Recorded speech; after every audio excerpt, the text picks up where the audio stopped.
पीछे साल की फसल, खाना तो पड़ेगा ना। और उसमें कह दें कि हमने बम्बूल बोया था, कांटे आ रहे हैं, भगवान ने जब से भक्ति शुरू की। सभी प्रिय दर्शकों, राधे राधे। महर्षि के एक और वीडियो में सभी का स्वागत है। आज महर्षि ने बताया जो पिछले जन्म में आपने कर्म किया था, इस जन्म में वो भोगना पड़ेगा। इसे जानने के लिए पूरा वीडियो जरूर देखें। वीडियो को लाइक करें, शेयर करें। पूज्य महर्षि जी की ऐसी और वीडियो के लिए चैनल को सब्सक्राइब जरूर करें। चलो मिलकर सुनते हैं आज का दीपिका ज्ञान महर्षि श्रीमुख से। विशाल वर्मा जी दिल्ली से। राधे राधे महाराज जी, आपके चरणों में कोटि कोटि प्रणाम। महाराज जी, 2 साल हुए भगवान जी और आप श्री संतों की कृपा से भक्ति मार्ग में प्रवेश मिला, भगवान के नाम की शरण मिली। महाराज जी, शुरू में ही सुन लिया था कि कृष्ण भक्ति और कृष्ण प्रेम में धीरे धीरे सब कुछ छिन जाता है, तब उतना सीरियसली नहीं लिया। अब इधर सब कुछ धीरे धीरे छिनता जा रहा है और कृष्ण प्रेम भी अभी प्राप्ति वैसी नहीं मिल पा रही। महाराज जी कृपा मार्गदर्शन। तुम्हारा था क्या जो छिन गया, हमें बताइए भाई। रिपोर्ट तो हम तब कर सकते हैं जब हमारी कोई वस्तु छिनी हो। आपका था क्या, हमें बता दीजिए। आपने क्या रचना की और आपका क्या पुरुषार्थ था, किसमें? पांच भौतिक शरीर में, ये पंचभूतों से बना हुआ, या आप में? आप भगवान के अंश हैं। क्या पुरुषार्थ? अगर वो एक आंख हटा देते हैं, उनकी मौज की बात है, वो एक से दिखाना चाहते हैं, उनकी वस्तु है ना। आपकी क्या, हमें बता दो। आपका क्या है? आपका क्या है, आप बताइए। पढ़े लिखे गए आप तो भगवान ने बुद्धि दी है ना। बुद्धि का हरण कर ले तो फुटपाथ में कागज बटोरते घूमते। है क्या आपके पास? अब जो बात आई छिन गई, तो इसका प्रारब्ध है। आप समझो, जो हम लोग कहते हैं भगवान सर्वस्व छीन लेते हैं, उसका तात्पर्य होता मन और इंद्रियों को भगवान में समर्पित होना। भगवान अपने बच्चों की बाहरी लीलाओं का, खेल खिलौनों का विनाश नहीं करते। भाव को समझिए। अवश्य में भोक्तव्यम कृतम कर्म शुभाशुभम। अभी आप उस कोटि के शरणागत नहीं कि आपके शुभ और अशुभों का विनाश हो गया हो, समझना। आप खुद स्वीकार करते हैं 2 वर्ष से भक्ति में। अब किस कोटि की भक्ति है 2 वर्ष में जागृत हो गई वो आप देखो। इसके पीछे क्या होता रहा जन्म जन्मांतरों में, इसी जन्म में आप देखो। तो जो बोया है पीछे साल की फसल, खाना तो पड़ेगा ना। और उसमें कह दें कि हमने बम्बूल बोया था, कांटे आ रहे हैं, भगवान ने जब से भक्ति शुरू की तब से कांटे खाने को मिल रहे हैं। गलत बात। पिछले वर्ष जो आपने किसानी में बोया, इस वर्ष वही खाओगे। अब जो बो रहे हो उसे तुम आगे फसल काटोगे। अभी इस कोटि का तुम्हारा ज्ञान या भक्ति नहीं आई जिसने जन्म जन्मांतरों के संस्कारों को भस्म कर दिया हो और विशुद्ध ज्ञान से प्रकाशित हो गया हो, तो फिर प्रश्न ही नहीं आएगा कि हमारा छीन लिया क्या। भ्रम, अज्ञान, मोह, पाप, भगवान क्या छीनते हैं? ये छीनते हैं। नहीं, लड़का छीन लिया तो भ्रम ही तो था, तो कि वो तुम्हारा पुत्र है। भगवान ही तो आए थे, तुम जान पाए क्या? तुम्हारे कर्म के भोग को देने के लिए उतने समय तक वो भगवान ही अंदर आए हुए थे पुत्र रूप में। तुम भ्रम से अपना मान लिया, इसे रो बैठ के। तुम्हें भ्रम रुलाएगा नहीं। मेरा ऐश्वर्य छीन लिया, तो अनंत ब्रह्मांडों का ऐश्वर्य किसका है? भगवान का है। मुनीम बन के रहते तो ठीक से चल लेते, मालिक बन गए तो माया ने विध्वंस मचा दिया कि मायापति तो सिर्फ एक ही है, श्री हरि। तू मायापति कैसे बन सकता है? तू मेरा बेटा बेटा बन के रहता, मुनीम बन के रहता तो मालिक की संपत्ति। अगर मुनीम रहोगे तो घाटा मुनाफा में समान रहोगे। हमें तो पेमेंट मिल ही रही, जो घाटा पर हो मालिक का, जो मुनाफा हो मालिक। तो मुनीम बने नहीं, क्योंकि घाटा मुनाफा का तुम्हारे ऊपर असर हो रहा है। तुम हर्षित हो रहे हो और शोकित हो रहे हो। सिद्धांत से समझोगे तो भगवान पर कभी दोष नहीं लगा पाओगे। सच्ची मानिए, क्या छीन लिया है? जब कुछ था ही नहीं मेरा, तो छीना क्या? कोरा अहंकार छीना है, हमारा अज्ञान छीना है, हमारा भ्रम छीना है। बात सत्य मान लीजिए। भगवान जैसा कृपालु कोई नहीं, अध्यात्म जैसा कोई मार्ग नहीं। परमानंद प्राप्ति के लिए अध्यात्म मार्ग है। जब हम अध्यात्म मार्ग में चलते हैं तो इसमें एक गुप्त बात है कि अनंत जन्मों के पापों को भगवान भस्म कर देते हैं। पर जो उन जन्मों से पाप कर्म का फल निकालकर इस शरीर की रचना हुई है, वो हमें भोगना पड़ेगा। क्योंकि अब हमारी भक्ति चल रही। शरीर बनने के पहले जो हमारे कर्म थे, उनके अनुसार शरीर की पूरे जीवन का फल लिख दिया गया है। इतने समय के बाद ये रोग होगा, इतने समय के बाद हाथ टूटेगा, इतने समय के बाद आंख टूट, हमारे कर्म के अनुसार। और भक्ति अब हम कर रहे हैं तो हमारी भक्ति पीछे के जो कर्म संस्कार जमा है उनको नष्ट कर दिया। आगे जो कर्म संस्कार भक्त हैं इसलिए गंदे होंगे नहीं। अगर भूल चूक से हो भी जाएं तो भगवान उससे क्षमा कर देते हैं। रात न प्रभु चित चूक किए की, करत सुरत सहबार ही की। हृदय से देखते मेरा भक्त है, क्षमा कर देते, पर इस शरीर का जो भोग आया है इसको भोगना पड़ेगा। बड़े बड़े संतों में देखो, रामकृष्ण परमहंस जी के गले में कैंसर था, हर तरह के भोग। श्रीवास जी के आंगन में खड़े होकर महाप्रभु चैतन्य देव अपने परिकर के साथ कीर्तन कर रहे हैं और उनका पुत्र पधार गया। दासी ने कान में आके श्रीवास जी से कहा, पुत्र पधार गया, बीमार था पधार गया। उनका दोबारा आवाज नहीं, महाप्रभु के कीर्तन में फर्क नहीं पड़ना चाहिए। और मंजीरा जोड़ के और जोर से कीर्तन करने लगे, नाचने लगे। महाप्रभु चैतन्य देव रुक गए। उनका, श्रीवास मेरा मन कुछ सुस्त सा हो रहा है, कोई घटना घटी क्या? उनका, प्रभु क्या घटना घट सकती, जहां आप मंगल मूर्ति नाम कीर्तन हो रहा वहां घटना क्या घट सकती? तब किसी भक्त ने बताया कि श्रीवास का बेटा पधार गया।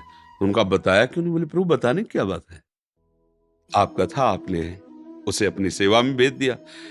और जिस जीव को यह सौभाग्य मिले कि आप स्वयं कीर्तन कर रहे हैं और वो पधार रहा है, इसके लिए तो बड़े बड़े ऋषि मुनि याचना करते हैं। प्रभु, ये कोई शोक की बात है, ये कोई दुख की बात है? ले, वो आनंदित है, पुत्र पधार गया, वो आनंदित है कि उस जीव को जो सौभाग्य मिला। बड़े बड़े ऋषि मुनि ऐसी याचना करते हैं, और वो था नहीं मेरा, आपका था, आपने बुला लिया आपने। अब ये है भक्ति का रंग, इसमें क्या छिन गया? जो जीव जितने समय के लिए आए उतने समय तक रहेगा और चला जाएगा। ये शरीर जितने समय तक के लिए पहले ही निर्धारित हो चुका है, इसके बाद ये चला जाएगा। भैया, अगर विवेक से देखोगे तो भगवान की कृपा तुम्हें दिखाई देगी, अविवेक से देखोगे तो लगेगा भगवान के साथ हमने क्या बुरा किया जो उन्होंने हमारा छीन लिया। और भगवान स्पष्ट कह रहे हैं, अवश्य में वो भोक्तव्यम कृतम कर्म शुभाशुभम, भोगना पड़ेगा तुम्हें जो तुम कर्म कर रहे हो। एक उपाय है, ऐसी शरणागति प्राप्त करो कि अहम भी समर्पित हो जाए, तो सब भस्म हो जाएगा। अभी उसमें प्रवेश ही नहीं हुआ है, उस शरणागति में तो प्रवेश ही नहीं हुआ। जिसे शुद्ध परमार्थ कहते हैं, उसका ककारा भी नहीं आता है, तो वो बात तो बनी नहीं। तो इसलिए बात को अंदर से हटाओ कि भगवान छीन लिए, भगवान कृपा कर रहे हैं, सच्ची मानो।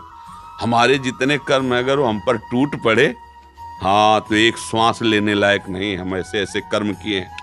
इसलिए भगवान की कृपा मनाओ और भक्ति में आगे बढ़ो।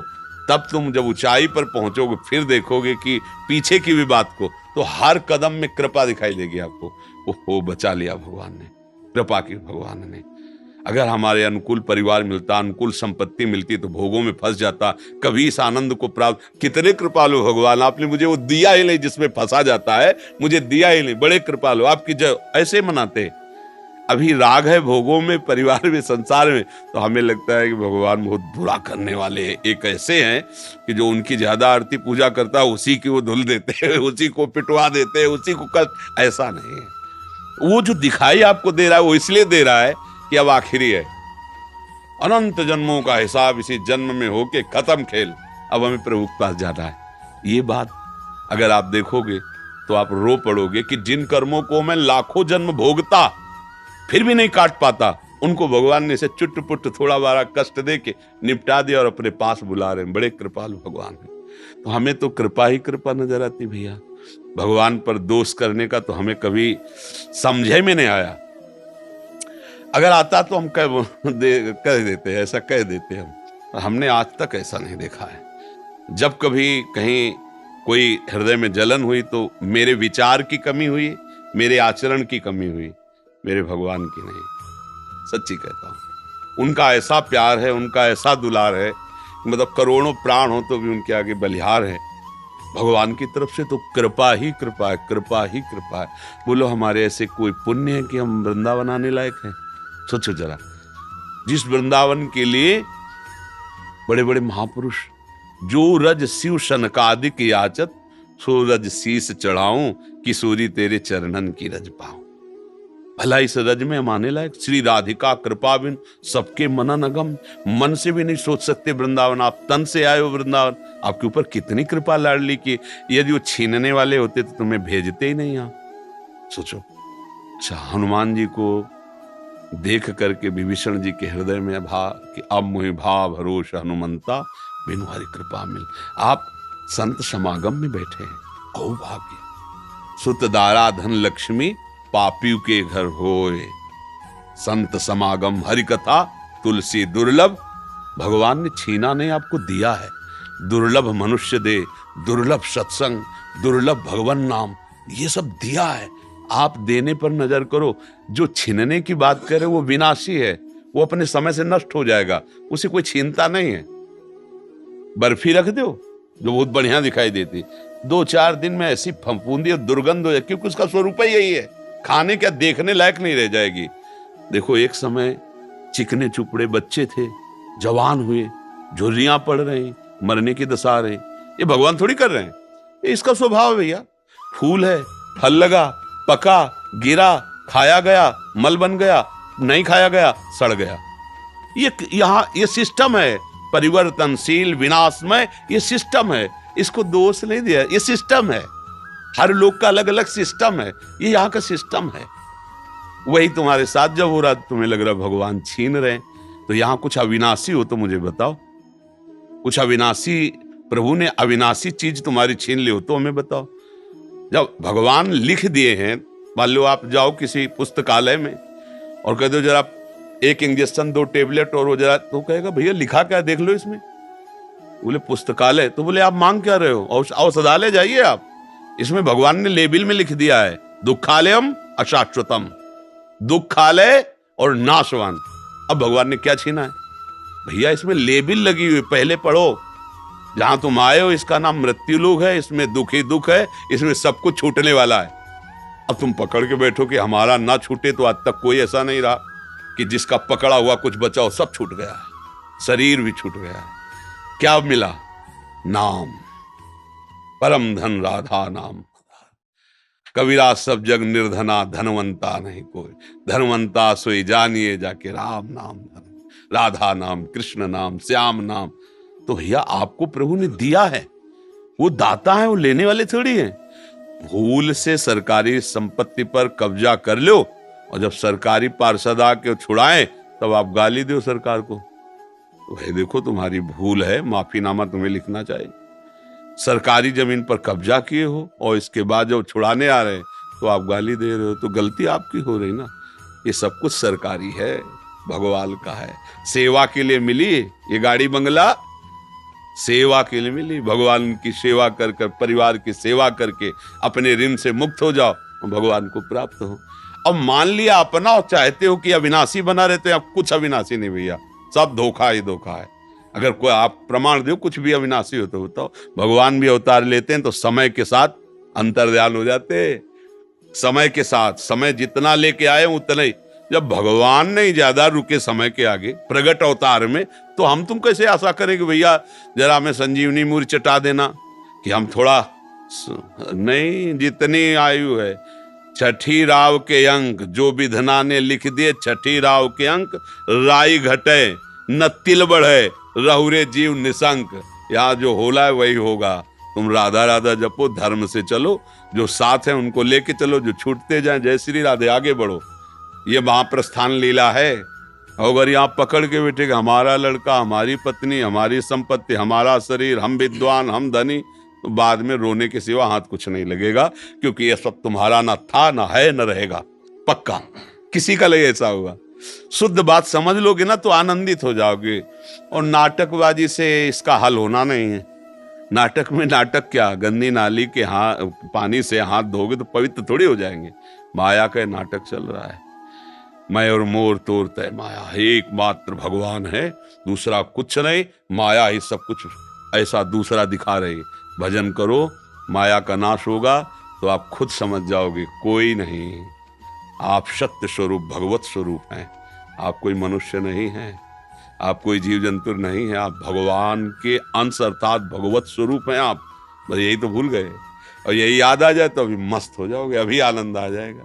कोई था नहीं, कोई है नहीं, कोई रहेगा नहीं, एक ही था, एक ही है, एक ही रहेगा। बात पकड़ लीजिए।